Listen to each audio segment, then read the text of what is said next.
નમસ્કાર વીટીવી ગુજરાતી.com માં તમારું સ્વાગત છે અને હું છું કરણ. આજે આપણે વાત કરવાના છે એક એવા વાવાઝોડાની કે જે છેલ્લા કેટલાય સમયથી બંગાળની ખાડીમાં ઉદ્ભવ્યું તો છે, પરંતુ એની સાથે સાથે બંગાળની ખાડીના જે દરિયાકાંઠો છે, દરિયાની આસપાસનો જેટલો પણ વિસ્તાર છે ત્યાં જ ફરી રહ્યું છે. હવે સામાન્ય રીતે જોવા જઈએ ને તો વાવાઝોડું સામાન્ય રીતે જે બંગાળની ખાડીમાં કે અરબ સાગરમાં જ્યારે ઉદ્ભવતું હોય ધીરે ધીરે આગળ વધીને પછી કોઈ પણ પોતાની એક દિશા નક્કી કરીને આગળ વધતું હોય છે. પરંતુ આ એક એવું વાવાઝોડું છે કે જેનું નામ આપવામાં આવ્યું છે ફેંગલ. હવે જે ફેંગલ નામનું વાવાઝોડું છે એ કેટલાય દિવસથી બંગાળની ખાડીની આસપાસ ફરી રહ્યું હતું, પરંતુ હવે અત્યારની જો વાત કરવામાં આવે, આજના દિવસની જો વાત કરવામાં આવે, એટલે કે 30 તારીખની વાત કરવામાં આવે તો ચેન્નઈના જે વિસ્તાર છે એની આસપાસનો જેટલો પણ વિસ્તાર છે, પોંડુચેરીની આસપાસનો જેટલો પણ વિસ્તાર છે, ત્યાં આ વાવાઝોડાએ અસર દેખાડવાની શરૂઆત કરી નાખી છે. એટલે કે આ વાવાઝોડું ટકરાઈ ચૂક્યું છે.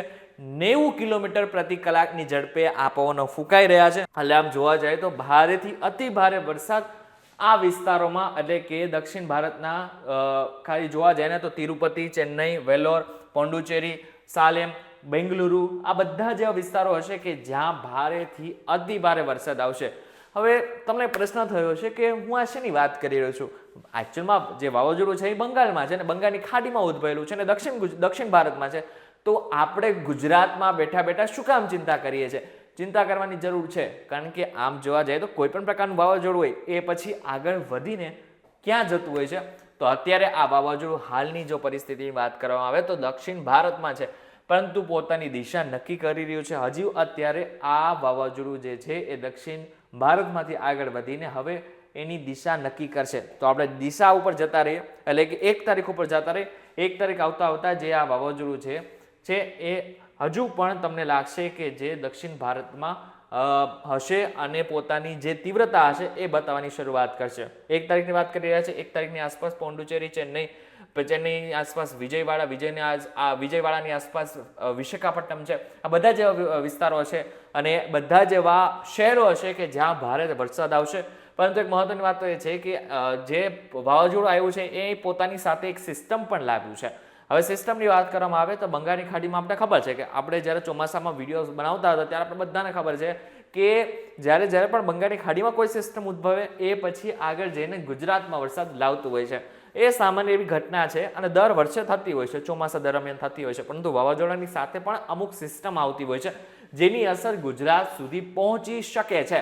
અત્યારની જો વાત કરવામાં આવે તો 2 તારીખે આમ જોવા જાય તો કેરળની આસપાસ, દક્ષિણ ભારતના ઓલમોસ્ટ બધા જ વિસ્તારો, મધ્ય ભારત સુધી લગભગ મોટા ભાગના એવા વિસ્તારો હશે કે જ્યાં વરસાદ આવી શકે છે. 1 તારીખે હૈદરાબાદથી લઈને, એટલે કે તેલંગાણા, મહારાષ્ટ્ર, મધ્યપ્રદેશ, આની સાથે સાથે જો જોવા જઈએ તો મધ્યપ્રદેશની આસપાસના જેટલા પણ વિસ્તારો હશે ત્યાં ભારે વરસાદની શક્યતાઓ હાલ વ્યક્ત કરવામાં આવી રહી છે. પરંતુ અતિ ભારે વરસાદ માત્ર દક્ષિણ ભારતમાં આવી શકે છે. 3 તારીખ ઉપર જતા રહીશું. 3 તારીખથી હજુ પણ એ જ સિસ્ટમ તમને દેખાતું હશે. અત્યારે મધ્યપ્રદેશની આસપાસ આ સિસ્ટમ તમને અત્યારે દેખાતી હશે.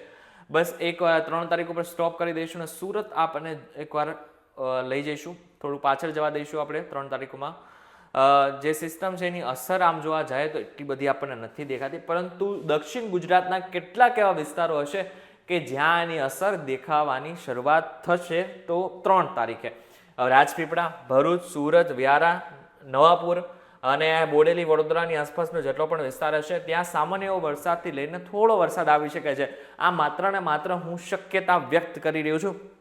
જે મને વિંડી બતાવી રહ્યો છે એ જ માત્ર હું તમને બતાવી રહ્યો છું. હવામાન વિભાગની ગુજરાતને લઈને કોઈ જ આગાહી નથી. આ માત્ર વિંડી દ્વારા, સેટેલાઇટ દ્વારા આપણને જે તસવીરો આપણને જોવા મળી રહી છે, ભવિષ્યની તસવીરો જે રીતનાની બતાવવામાં આવી રહી છે એ હું તમને જણાવી રહ્યું છું. હવે સામાન્ય રીતે જોવા જઈએ તો બંગાળની ખાડીમાં જ્યારે પણ સિસ્ટમ કોઈ પણ પ્રકારની સક્રિય થતી હોય છે તેની અસર ગુજરાતમાં અને ખાસ કરીને દક્ષિણ ગુજરાત, ઉત્તર ગુજરાત અને મધ્ય ગુજરાત સુધી રહેતી હોય છે. હવે ખાસ કરીને જોવા જઈએ તો સૌરાષ્ટ્ર અને કચ્છવાસીઓ માટે એવા કોઈ સમાચાર નથી, ના તો એમને ત્યાં વરસાદ આવવાનો છે એવી અત્યારે શક્યતા છે. દક્ષિણ ગુજરાતની જો વાત કરવામાં આવે તો દક્ષિણ ગુજરાતના સુરત, વલસાડની આસપાસનો અમુક વિસ્તાર એવા હશે કે જ્યાં વરસાદ આવી શકે છે. હવે આમ જોવા જાય તો આ ભર શિયાળાની વાત છે. અત્યારે શિયાળો ઓલમોસ્ટ બેસી ચૂક્યું છે. હવે શિયાળાની વચ્ચે આ પ્રકારનો વરસાદ જે શિયાળુ પાક હશે એને ચોક્કસથી નુકસાન થવાની ભીતિ છે. એમાં પણ ખાસ કરીને દક્ષિણ ભારતની વાત કરવામાં તો આ બધા જ વિસ્તારોમાં શિયાળુ પાક બહુ સારો થતો હોય છે, પરંતુ આ બધા જ વિસ્તારોમાં ભારે વરસાદ આવવાનો છે. હવે એના જ સામે જેટલો પણ પાક હશે તો બની શકે કે એ સડી શકે છે અને એની સાથે સાથે બગડી પણ શકે છે.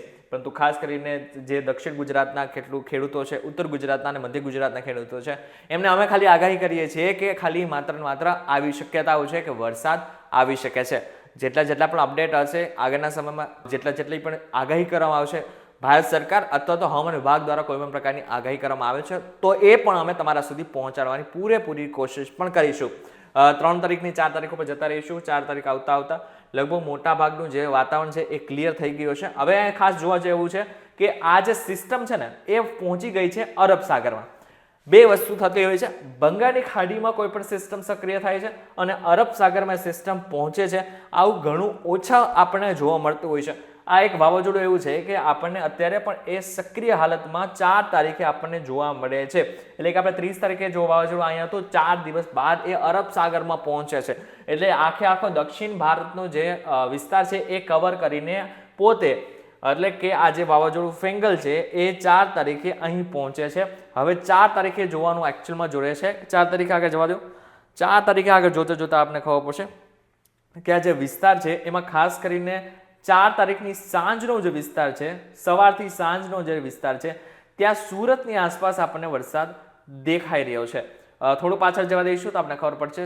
4 તારીખની પાછળ બસ એકવાર પ્લે ઉપર મૂકી દઈશું તો સુરતની આસપાસનો વિસ્તાર, આ બધા એવા વિસ્તારો હશે કે જ્યાં વરસાદ આપણને દેખાઈ રહ્યો છે. આ વરસાદ શું કામ દેખાઈ રહ્યો છે? તો અરબ સાગરમાં આ વાવાઝોડું પહોંચી ગયો, એના જ હિસાબે વલસાડની આસપાસ પાલઘર, સુરત, નાસિક, મહારાષ્ટ્રની વાત કરીએ તો વડોદરા, આ બધા જ એવા વિસ્તારો હશે કે જ્યાં વરસાદની શક્યતાઓ વ્યક્ત કરવામાં આવી રહી છે. એટલે આમ જોવા જઈએ તો ખેડૂતો માટે તો પૈડા ઉપર પાટું જ છે, કારણ કે જેટલો પણ શિયાળુ પાક હશે એ બધા જ ખેડૂતો માટે અત્યારે નુકસાની લઈને આવ્યું છે. અત્યારે ખાસ કરીને આ ચિત્ર સ્પષ્ટ કરે છે કે ગુજરાતના જે દરિયાકાંઠા છે, દક્ષિણ ગુજરાતના દરિયાકાંઠા છે, આ સાથે જ જો દક્ષિણ ગુજરાતની ખાસ વાત કરવામાં આવે તો સુરત અને વલસાડ આ બે એવા શહેરો હશે કે જ્યાં વરસાદની શક્યતાઓ વ્યક્ત કરવામાં આવી રહી છે. બાકી ફરી એકવાર આપણે મેપને થોડું નાનું કરીને આપણે જોઈ લઈએ તો આપણે ખબર પડશે કે એકચ્યુઅલમાં જોવા જઈએ તો જે છે એ સિસ્ટમ જે બંગાળની ખાડીમાં આગળ વધી રહી હતી એ અરબ સાગરમાં પહોંચી ચૂકી છે 4 તારીખે. હજી આ 4 તારીખે આગળ વધી શકે છે. એટલે 5 તારીખ ઉપર જતા આપણને ખબર પડશે કે આ જે સિસ્ટમ છે એ કેવી રીતના આગળ વધી રહી છે. ખાસ કરીને જોવા જઈએ તો મહારાષ્ટ્રના અને ખાસ કરીને જે કર્ણાટકની આસપાસના જેટલા પણ વિસ્તારો હશે ત્યાં આ વરસાદની શક્યતાઓ છે. બાકીના જેટલા પણ વિસ્તાર હશે ત્યાં કોઈ પણ પ્રકારની વરસાદની શક્યતાઓ નથી. એમાં આપણે ખાસ કરીને સૌરાષ્ટ્ર અને કચ્છમાં એવો કોઈ વરસાદ નથી કે જેને કારણે ખેડૂતને નુકસાન થઈ શકે. પરંતુ દક્ષિણ ગુજરાતના ખેડૂતોને ફરી એકવાર કહી દે છે કે તમે આગાહી ઉપર થોડું ધ્યાન રાખજો અને સમાચારો ઉપર જોતા રહેજો. અમારું VTVGujarati.com ને એકવાર સબસ્ક્રાઇબ કરી નાખજો, જેથી તમને પણ હવામાનને લગતી જેટલી પણ માહિતી હોય એ તમારા સુધી પહોંચતી રહે. વિડીયો પસંદ આવ્યો છે તો વિડીયો લાઈક અને શેર જરૂરથી કરજો. તથા આવા જ ઇન્ફોર્મેટિવ વિડીયોઝ માટે VTVGujarati.com ની અમારી ચેનલ એકવાર સબસ્ક્રાઇબ કરી નાખજો.